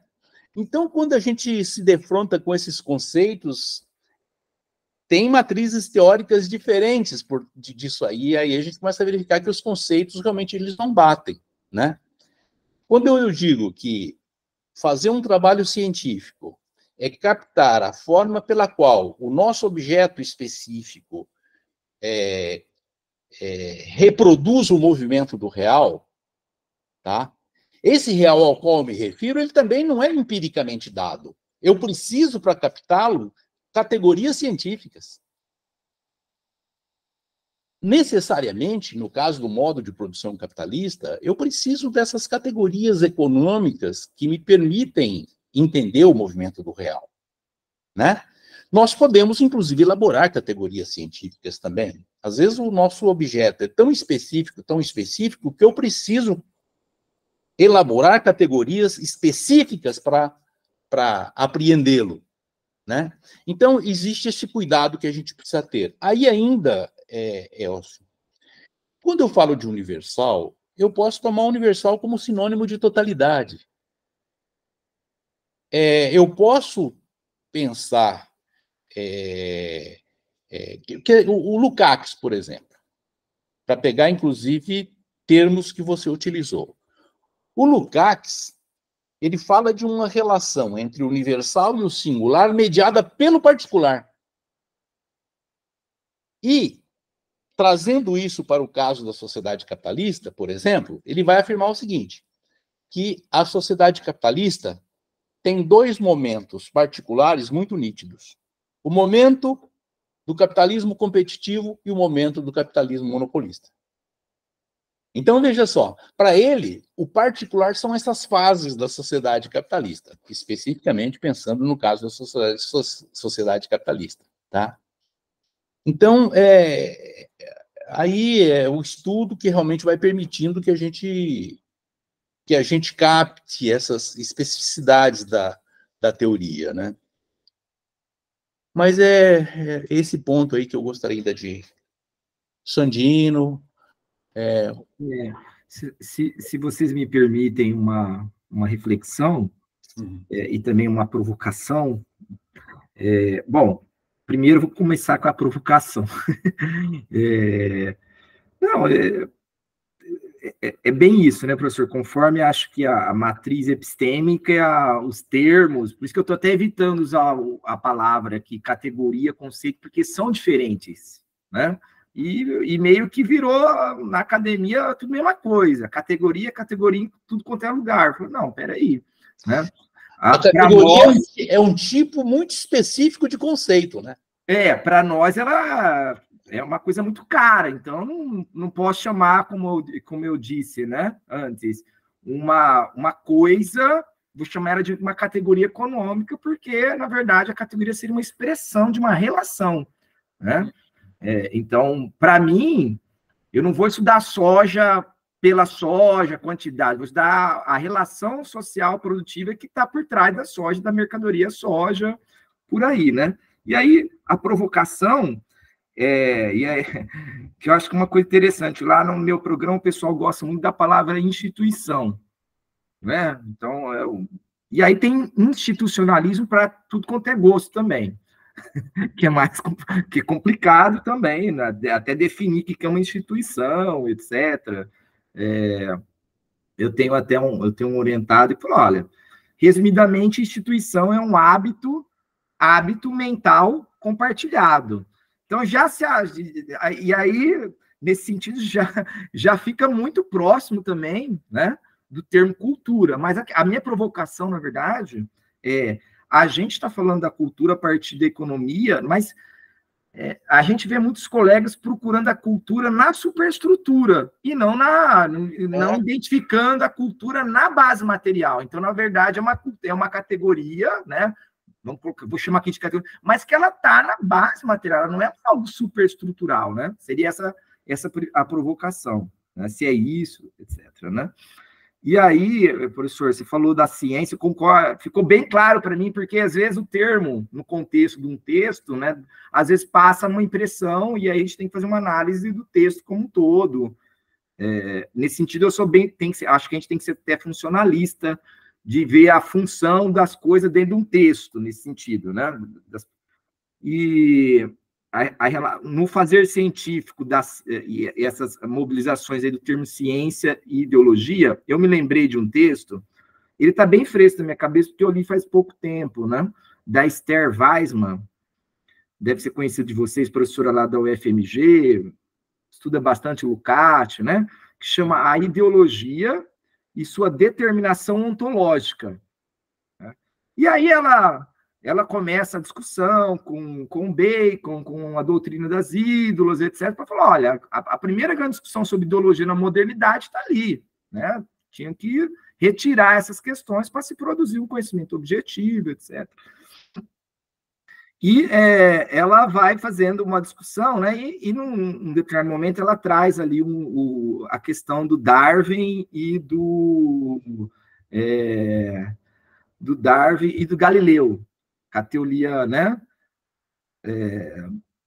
heliocêntrica, etc. Falou, olha, quando eles apresentam isso, né, independente da questão da falsidade, etc., o termo, a apresentação dele, não é ideológica. Ela se torna ideológica quando eles vão para a luta com as classes dominantes. Aí você pegou um conhecimento baseado no método científico, né? Nos procedimentos científicos, cada um com a sua, né? Com o seu instrumental de de instrumentos científicos mesmos, né, Galileu e etc., Darwin, mas como eles vão para o embate, aí você vê a ciência se transformando num instrumento de luta de classe. Então, ela traz essa questão partindo lá do que eu acho que que foi o que você colocou, né? Na sociedade capitalista, a ciência virou instrumento de luta de classe, né? E por isso que, assim, que uma coisa que eu fico bem encabulado, né, é a questão da gente, e aí uma coisa, acho que são as ciências mais a gente fala às vezes hard, mas não tem nada a ver com hard, mais básicas, né, daquela ciência não aplicada. Agora, quando você vai indo para ciências sociais, ciências aplicadas, isso para mim é muito claro, né? E os colegas, por exemplo, onde eu estou, eles fazem esse divórcio e apontando o dedo para nós, para mim, no caso, né? Isso que você faz é ideologia, o que eu faço é ciência. E todo esse governo que passou, né? Esse governo que a gente teve, a gente muitas vezes teve que... Eu até falava, olha, vai dar muita discussão lá na frente, porque a gente ficava falando, não, isso aqui é muito ideológico, não é científico, e aí agora a gente está querendo falar, não, mas tem que ter uma aproximação também, né? Desde que a ciência seja um instrumento da classe trabalhadora também, na sua emancipação e etc. Porque, só para finalizar minha consideração, né, Gilberto, eu tenho tido uma perspectiva de que as forças produtivas, elas avançam, elas modificam as relações sociais e elas são, digamos assim, a grande determinação, mas, ao mesmo tempo, eu tenho medo de, com isso, cair num certo determinismo tecnológico, né? E aí eu já vi outros colegas falando, não, isso foi e explica muito da nossa história, só que chegou o momento da gente aprisionar as forças produtivas a partir de relações sociais, inverter isso, né? Aí eu trago quem faz essa discussão é o professor Renato Dagnino, lá da Unicamp, também já está aposentado, quando ele fala, olha, é preciso pensar uma técnica, aí ele já não divorcia ciência de tecnologia, né? Ele fala, olha, é preciso pensar uma tecnociência, existe a tecnociência capitalista, mas a gente precisa agora repensar uma tecnociência, e aí eu fico com medo, professores, de estar sendo seduzido, de certa forma, também por uma cilada pós-moderna neoliberal. Certo? Essa é a reflexão. Ô, Elcio, veja bem, uma questão que pode ser discutida aí agora, eu já passo para o Saulo em seguida. Por exemplo, eu não posso falar propriamente que existe um conhecimento burguês, um conhecimento proletário. Veja, grande parte do conhecimento produzido pela humanidade até hoje vai ser usada num outro tipo de sociedade. Aliás, hoje a gente tem alguns indicadores muito interessantes, porque grande parte do conhecimento, especialmente da tecnologia, que é produzida pelos cientistas especializados na universidade, não tem condições de ser levada à produção. A produção não comporta certas tecnologias, porque elas praticamente eliminariam o lucro. Então, hoje você tem tecnologias já desenvolvidas que não vão em absoluto para a produção. Vai ser necessário outro tipo de sociedade para se apropriar dessa tecnologia. O capital não se apropria dela. O próprio capital que a produziu não se apropria dela. Não a leva até a produção. Eu acho que é um veio muito interessante de discussão que se abre aí, sabe? Saulo. Professor Elcio, quando você diz a ciência também, né, como um instrumento de emancipação da classe trabalhadora, como diz o Newton Duarte, a produção do conhecimento não apenas para, né, a reprodução da força de trabalho, mas também torna-se um instrumento de luta. Contudo, se considerar este modelo de sociedade,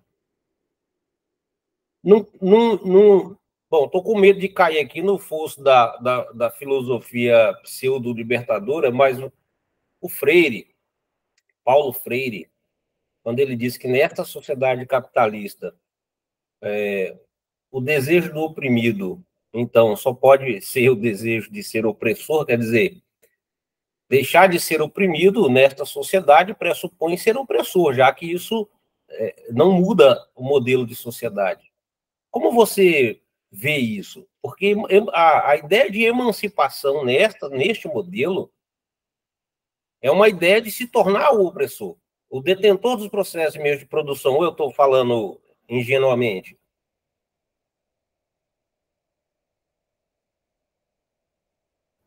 É uma boa questão, professor. De fato, é uma coisa, eu entendo como processual, né? Não existe emancipação parcial.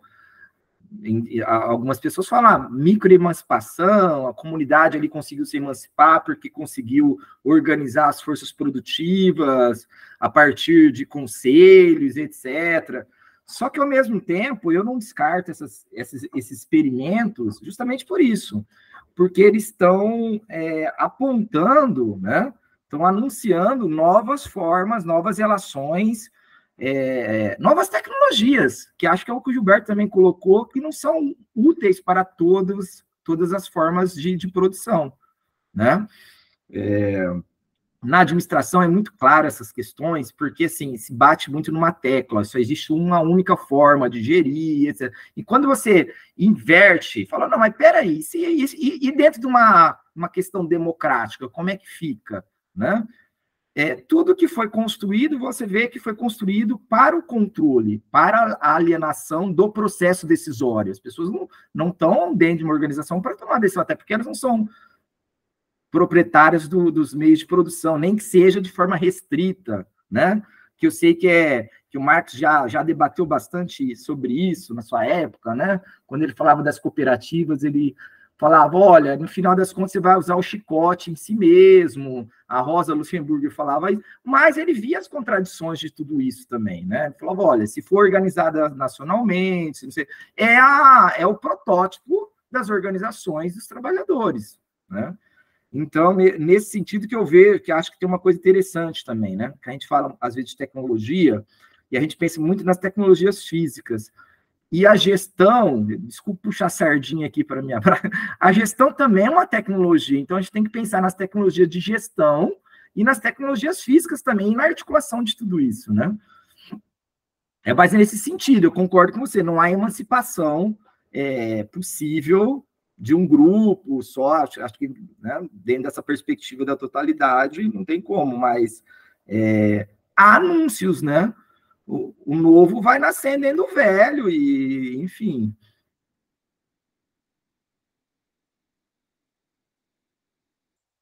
O que hoje me preocupa, e eu até tenho um orientado no doutorado que ele está começando a fazer essa investigação, é você tratar, por exemplo, organizações, e a universidade muitas vezes faz isso com as suas extensões distintas através de um único tipo de racionalidade, que é uma racionalidade extremamente instrumental, que desenvolve teorias, etc., para uma determinada finalidade, sendo que muitas vezes você tem uma outra finalidade, aí a questão econômica, né? Ela também precisa, às vezes, de um predicado, a questão da eficiência, perdão, né? Se a gente falar de uma eficiência econômica pró-lucro, claro que o capital desenhou a melhor forma de organização que poderia existir, a forma de controle do trabalhador, da mais-valia absoluta, relativa. Agora, se a gente pensar uma outra finalidade para uma organização, então, outros valores, a gente teria uma outra teoria, digamos assim, das organizações, mas não dá para teorizar se a coisa não existe, não cai no idealismo. Aí a gente vê esses experimentos acontecendo e tenta tirar disso algumas projeções, né? Mais nesse sentido. Professor, então, Foucault e Pierre Bourdieu, olhando eles como críticos reprodutivistas das instituições, das organizações, como você diz, então, posso pensar também que as organizações inclusive as que produzem conhecimento, as universidades onde nós estamos. Mais uma vez, servem, então, ao que o professor Gilberto disse, a este modelo de sociedade, ou seja, a sua manutenção. O que nós fazemos, então, professor Gilberto, então, para sair disso? Vamos fazer o seguinte, vamos ouvir o professor Sandino e depois eu falo um pouquinho também sobre isso. A Silvia... Gilberto, se você entrar nesse assunto dos dois, pode falar agora. Depois não, pode falar, Sandino, pode falar. Ok. A minha colocação agora, só um momentinho,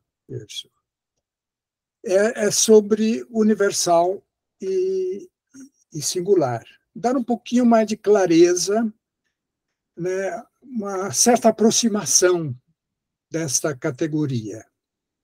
Eu levo em consideração um quadro do pintor Piero della Francesca no século XV, para o século XV. O quadro chama-se A Flagelação. Eu trato o quadro, a flagelação de Cristo, feita por um soldado e o Pôncio Pilatos no lado, aprovando. E nesse quadro aparece o Pôncio Pilatos, que era o representante romano naquela região. Ele aparece com um chapéu turco. Aí vem aquela questão. Se ele tivesse um tipo de couraça romana, tudo bem, mas um chapéu turco, o que tem a ver? É uma pequena singularidade, né, que reflete algo importantíssimo, mais universal.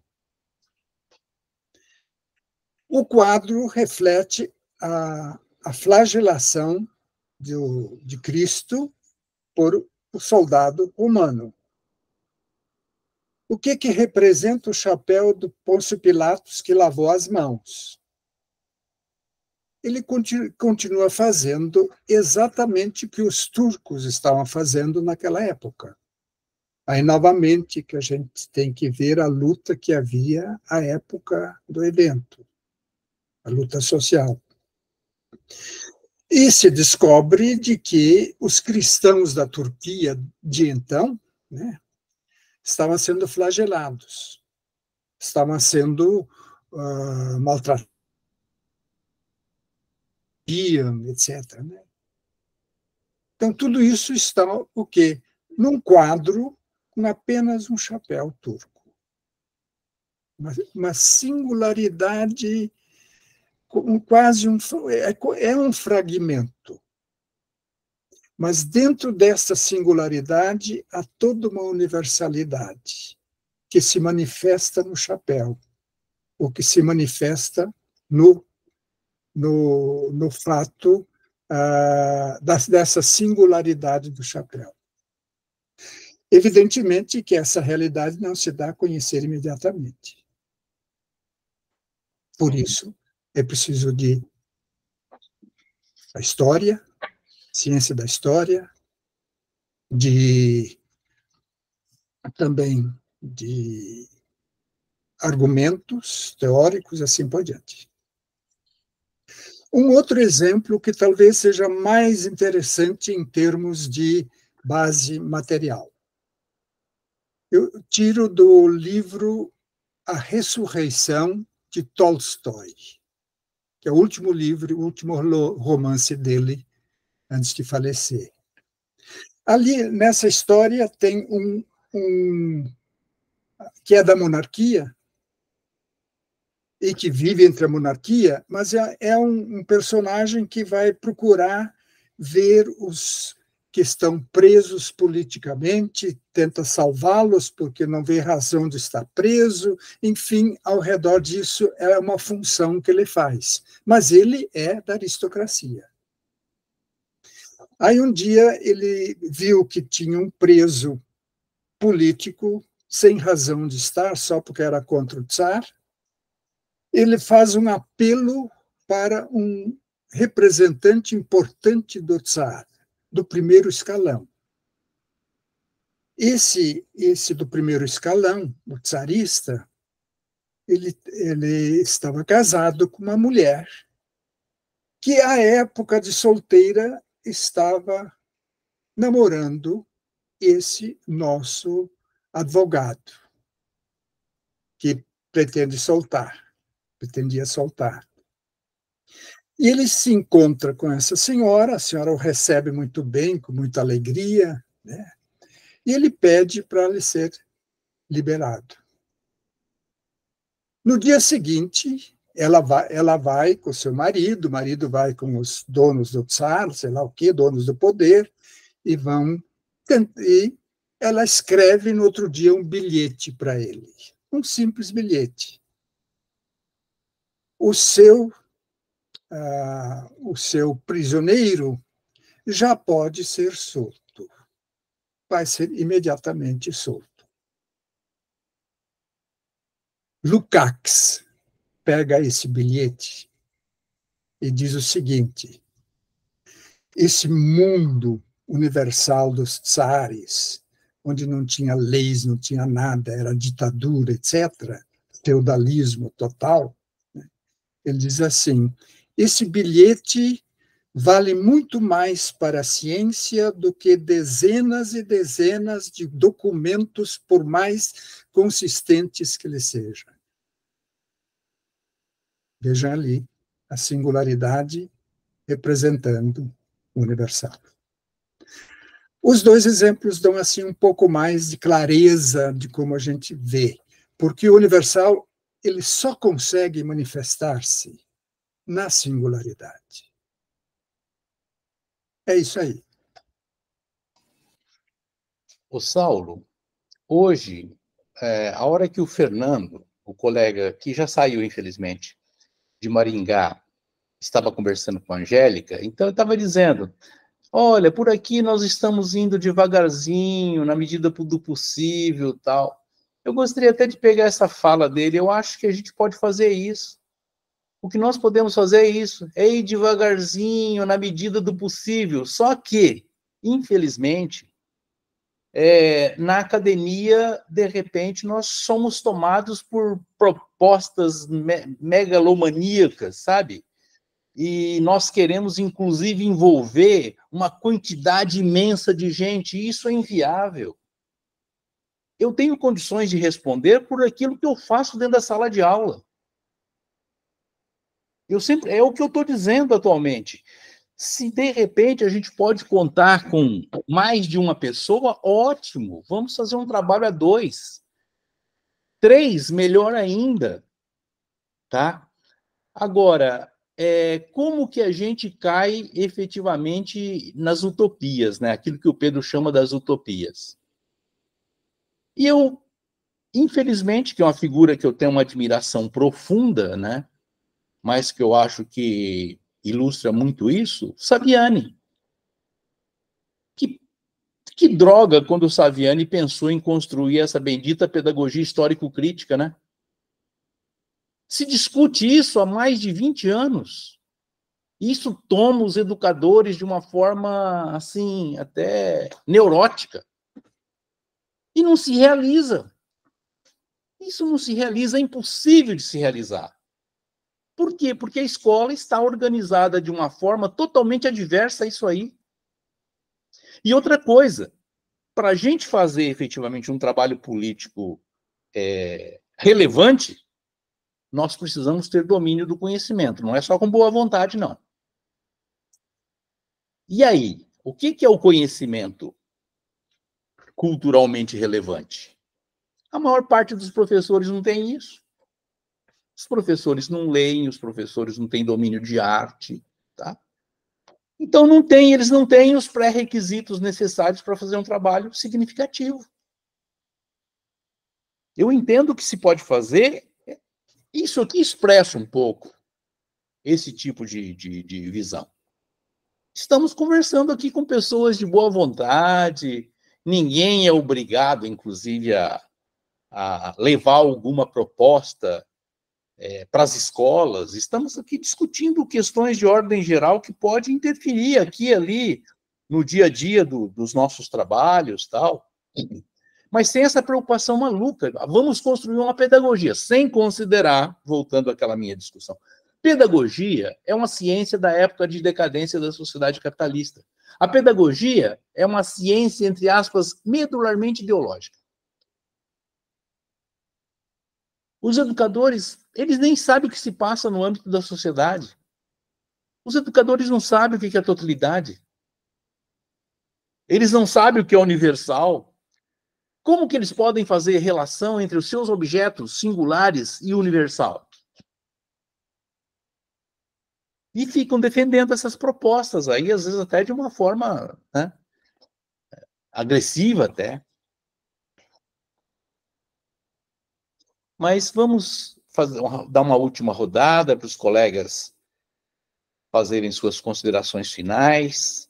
Maristela, tudo bem, querida? Oi, professor, boa noite, tudo bem? Estava às voltas com a minha mãe, cuidando, e, enfim, ela tinha um compromisso, e por isso que eu cheguei tão tarde. Não, tudo bem, tranquilo. Nós estamos gravando, viu, Maristela? Tem condições de ter acesso depois, sem problema.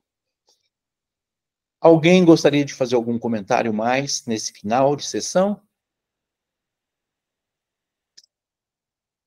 Aos que participaram pela primeira vez, foi muito bom.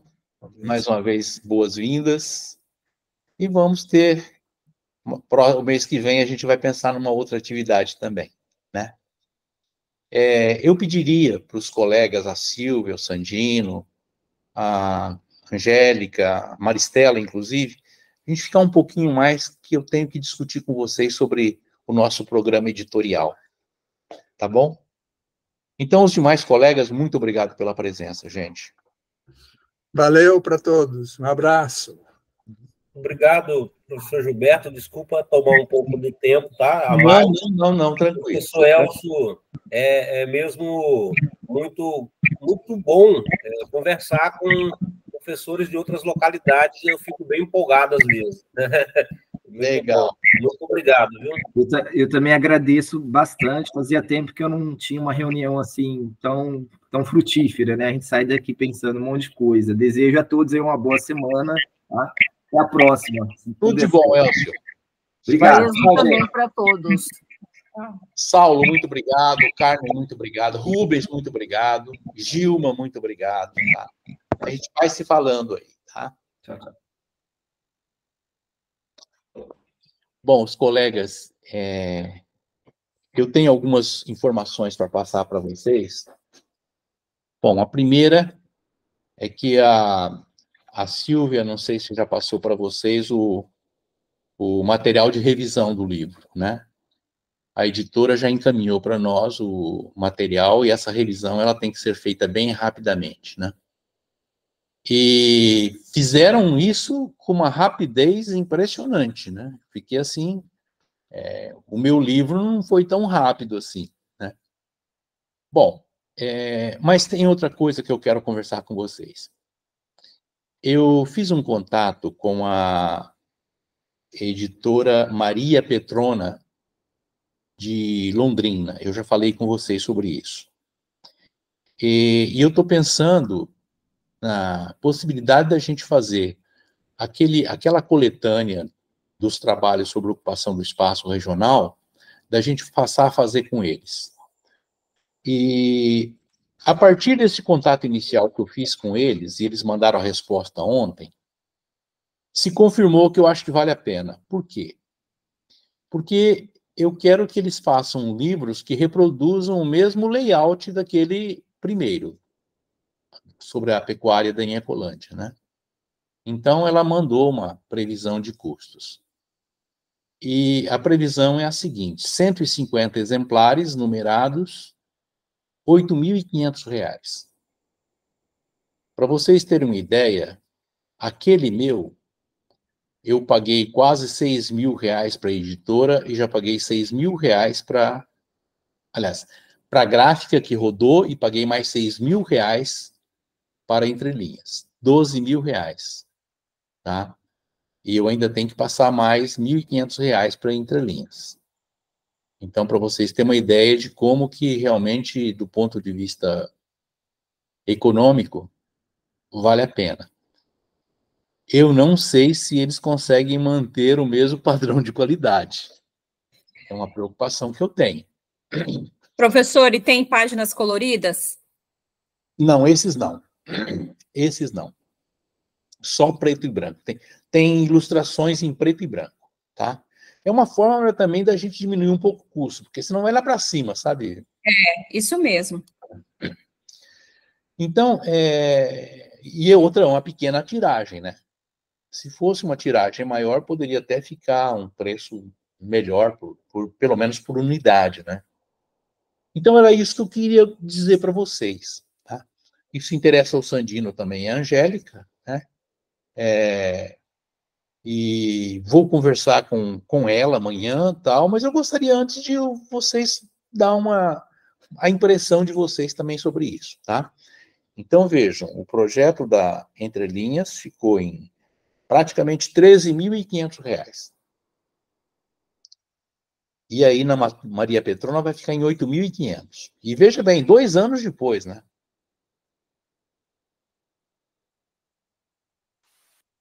Eu acho que tem que fazer experiência, até em função da questão administrativa, né? De como que vai ser o encaminhamento, quanto tempo eles vão demorar, porque isso são essas questões que nós não sabemos, né, Gilberto? Tudo indica que vai ser mais rápido do que entre linhas. Eles né? são ágeis, eles são ágeis. Então. Tá? Então, acho que aí não tem grandes problemas.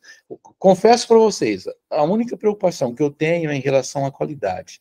Tanto, Sandino, que eu acho que a gente poderia começar a encaminhar já a edição do trabalho do Valmir e da Lúcia, e vamos ver o resultado. Se de repente for uma coisa complicada, a gente também pensa noutra alternativa, né? Eu ia fazer essa sugestão também. Muito bem, eu acho também. Então, vamos ver o resultado, porque o preço está bom, está muito bom. Vamos ver o resultado. Mesmo que o resultado não seja 100% do outro, seja 95%, coisa assim, a gente vai ver, então. E outra coisa, Sandino, isso vai permitir a gente também fazer uma reserva para outras edições, tá? Uhum. Nós já vendemos mais de 100 exemplares, mais ou menos, do outro. 100 exemplares representa R$10.000.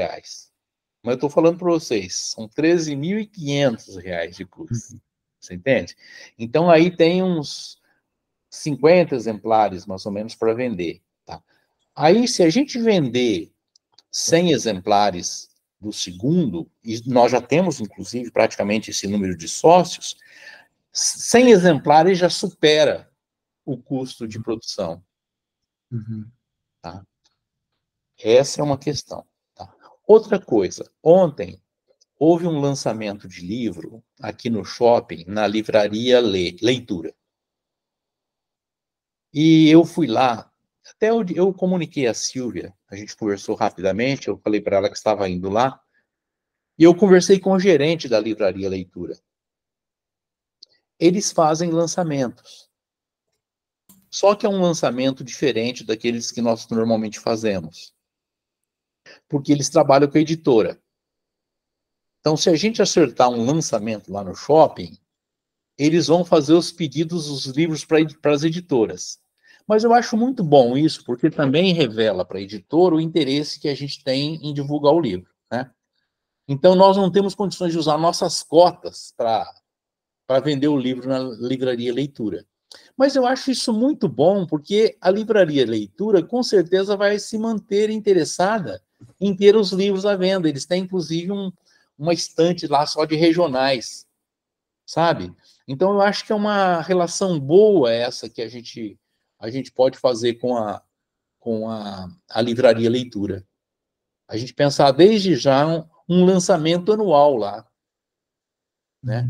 Assim como a gente pode pensar num outro lançamento também, do tipo daquele que nós fizemos lá na Estação Cultural,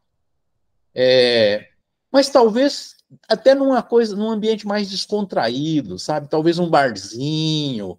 Eu acho que a gente poderia buscar alternativas nesse sentido, sabe? Tem lugares aqui que talvez a gente possa explorar para fazer lançamentos, né?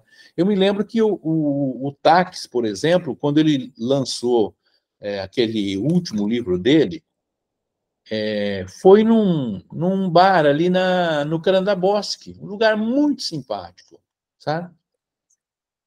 Então, eu acho que a gente poderia, todos nós, assim, tentar levantar informações para isso aí, sabe? A gente fazer alguns lançamentos aí conjuntos, né? O Valmir vai ter aquele livro de crônicas deles, né? Que eles estão arrumando, já contrataram, inclusive, a CRV também. Nós vamos ter, possivelmente, os 20 anos, o meu Memórias, e acho que também vamos ter a cerâmica indígena, que o Tribunal de Contas assumiu mesmo a publicação. O escritório, inclusive, que está fazendo isso aí, já teve contato comigo, já passamos material para eles e tal. Então, acho que aquela ideia até de fazer lançamentos coletivos, né, foi muito boa aquela iniciativa ali na Estação Cultural, né? Então é isso. Gilberto. Oi. Tem uma coisa que me preocupa um pouco. O professor está gravando ainda, né? Desculpe, deixa eu parar de gravar.